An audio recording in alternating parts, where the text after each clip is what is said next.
welcome to this week's Wisdom Wednesday. My name is Kristen Gear. I am the Director of Operations for BNI Arizona, and each week I come to you providing a weekly education nugget called Wisdom Wednesday that counts as one chapter education for watching. So thank you guys so much for tuning in to this week's edition. Super excited to have you all with me today.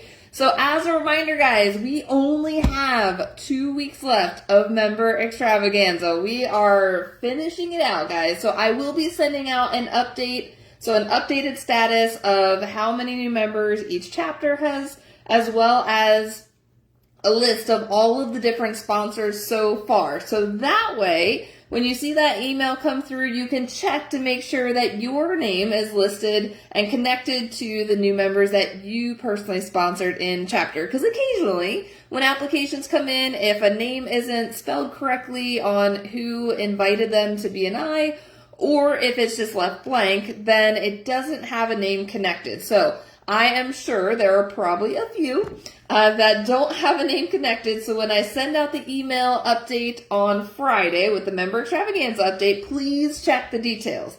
So if you have been hiding under a rock and you have no clue what Member Extravaganza is, and I've been talking about it every week since the beginning of April, Member Extravaganza is really just a fun time of year to incentivize growth within the chapters, because chapters just naturally grow during the springtime, so we have a lot of fun with it. So we've got cash raffles as well as a grand prize drawing to where a lucky winner is going to win an airfare, hotel, and ticket to the 2026 Global Convention in Monaco, which is at the end of October this year. So a couple months away, but we are going to pool the lucky winner during Wisdom Wednesday, 2 weeks after the 29th. So I didn't look to see what the exact date was, but the 29th is the end of Member Extravaganza, so May 29th.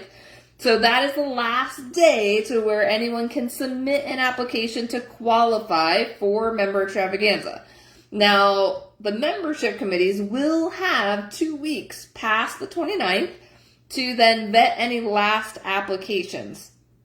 And so any of the new applications that come in, then they'll count towards Member Extravaganza. Once that 2-week deadline hits after the 29th, there's no more additional entries that can qualify towards the prizes for Member Extravaganza. So if you sponsor one new member, your name's going to get put into the $250 cash raffle.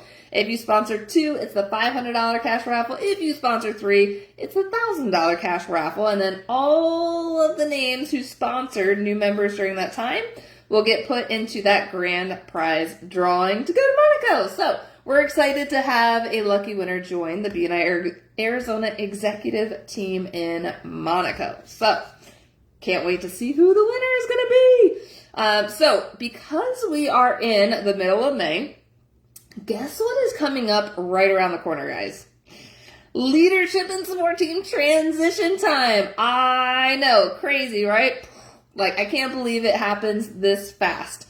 But the reason we start it in June is so that way our current leadership teams have plenty of time to collect the information, interview potential people for the different roles, as well as then assign them in the process and in the order of which the process works. So, to kind of give you a brief overview, everyone's going to get a lot of details next month. So June is our start month for leadership and support team transition, so I'll be sending a lot of details. But I love to start that right after Member Extravaganza. Member Extravaganza time, super crazy time. So June is the time where I'll be sending out all the information for leadership support team transition. So I will be sending out a link for everyone to nominate who you feel would be the best next president, vice president, and secretary treasurer. It'll have a spot for their name and then also include the reasons why you feel that they would personally make an amazing leader for your chapter. Now, you can self-nominate, so if you personally are interested in one of those top roles, 100%, put your name down and put down some details as to why you feel that you would be an amazing leader in that role. And then Below that will be an opportunity to list any of the top support team roles that you would also be interested in. Now, as a chapter member, when you're looking at supporting the chapter in a leadership or support team role, there are a lot of benefits with being in a leadership role. So the very first one is it's increased visibility and credibility. You get to be more visible to everyone in the room. So being more visible, but also being a leader in the chapter will also make you more credible to your fellow members, to the visitors. I mean, saying that you're a chapter president, visitors are even like, ooh, the chapter president. It's pretty amazing just the increased credibility that you will gain with being in a more visible role. I would say that personally, I learned so much over the years. I have been in every leadership and support team role there is, except for secretary treasurer. I would have said yes if they asked me, but every single time I was in a new role, I learned more tools and resources to where I could actually implement things into my own business. And it helped me grow personally as well because of being in that higher level role. I then learned a lot of leadership skills. So personal and professional growth is one of those biggest benefits where it comes down to learning more about communication, more about organization. If you're a president, you're definitely going to increase your public speaking. Conflict resolution is a huge one, especially in the vice president role. Being in a team, so the leadership team, you get to make sure that you have some skills with interacting as a team because it's not just each individual person, it really is a team sport. And even all the leadership and support team roles, everyone works together as a team to create success for the chapter. Now, it doesn't matter what chapter size you have, every single member can have a role. So please, please, please, when this link gets sent out, please fill it out. It will literally take like 5 minutes, if that, to fill out the information. So I'm begging you now to please fill out the information when you receive the link. It's going to get sent out next month. Of course, I will definitely send a lot of reminders through Wisdom Wednesday. I'll be hunting you down via email, guys. Please don't make me phone call you. Just make sure to submit your information. And you learn a lot about time management when you're in that leadership position because there's so many intricate parts to being on the team. But we're going to send you all of the details. So I have a quick leadership and support team guide that has a rundown and some key points for each of the different roles. So I will attach that with the link so that way you can actually go through and look at the specific details of what's involved in each of the roles. And I hear it a lot. Well, I can't serve in a role. I'm too busy. Guess what, guys? Everyone is busy. If you're saying that you're busier than everyone else, I'm going to highly doubt that. Because every president, every VP, every secretary treasurer, we're all busy business professionals. Supporting in a role doesn't make someone not busy. It just means that they see the value and they're wanting to expand themselves both personally and professionally, and they want to give back to the members in their chapter. And they see the value of that increased visibility and credibility. They're not doing it just because they're not busy, okay? So being busy is not an excuse to not participate in a role. There's a role for everyone. I guarantee it.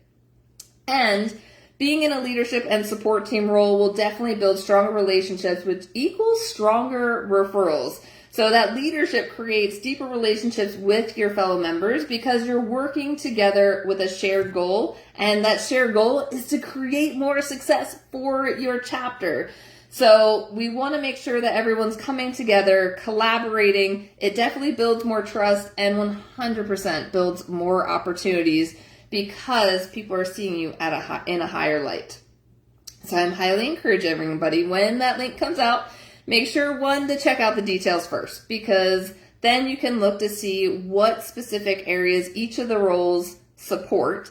And I will say over the years, because so many leadership teams have just taken on some additional responsibilities that weren't involved in their roles, some of those roles for your own chapter may seem like it's more than it actually is. So, highly recommend review the form, check out all the details, because if things aren't done how it looks on the sheet for this year, it'd be a perfect opportunity to get everything back on track so that way the responsibilities are split evenly between all of the different leadership and support team roles. Because how we have everything laid out is to make things easier to be in the leadership and support team role. But it takes everyone doing their part to create that success. If one person is in a role or many people are in roles and they're like, oh, well, that person's going to do it, then they're not contributing to the success of the chapter. So everyone's got to work together as a team, but it's so rewarding to support chapters in a leadership and support team role.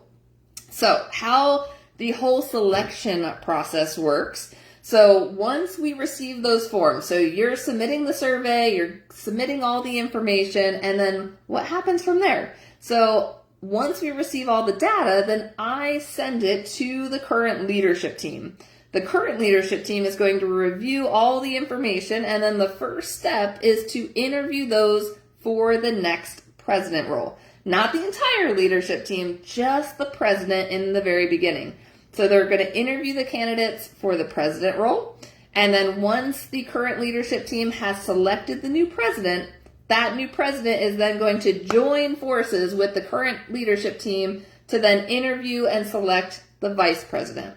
Now, the new president has the final, check the box on this is who I want as my vice president, but with the feedback of the current leadership team. Super important. Because the biggest thing is we want to make sure that the new incoming president, vice president, secretary, treasurer are going to work well as a well-oiled machine. This is why we don't select the entire leadership team all at one time, because if the current team is just selecting the entire team and say, this is the team who we want, we don't know if they're going to work really well together. So this is why we do it in a tiered fashion, to where we select the president first, the president then joins forces with the current leadership team to select the vice president, then that new vice president comes into the mix to pick the secretary-treasurer. Then, once that new leadership team is selected, they, along with the current leadership team, together will help plug in all of the different support team roles. So, as you look at the document for the quick leadership and support team guide review, it at the top of it will show the teams. So each of the leadership team members oversees different support team roles. So it'll be important that each of those new team members hit the wrong button to answer our call during Wisdom Wednesday. Oh my goodness. All right. So each of those new leadership team members will then select their support team members, because they're going to be the ones supporting each of those different roles. So again, when you get the form, make sure to check that out so that way we can plan it accordingly. So in the details next month, I'm going to send out the complete timeline. So when the president needs to be picked, when the vice president needs to be picked, when the secretary needs to be picked by. So that way we're keeping on track. Now, chapters can go through the process faster than the timeline. We just don't want to go slower than the timeline, because the training for all the different roles will come up at the end of August, early September. So this is why we start in June, because we want enough time for everyone to go through training before the October 1st transition. So I hope that everyone is looking forward to this transition. Current leadership teams, we're going to end the year strong. The goal is to have at least one more open business day before the end of the year. A lot of chapters will have an additional open business day at the end of August, mid-September, so that way it jump starts that next year. So that way the new leadership team isn't having to pick up and then ramp up. They're just continuing with the trend of going up from the end of the previous year. So thank you all for listening to this amazing Wisdom Wednesday. And as always, make sure to log 1 Chapter Education for watching. Thank you guys so much, and we will see you next week.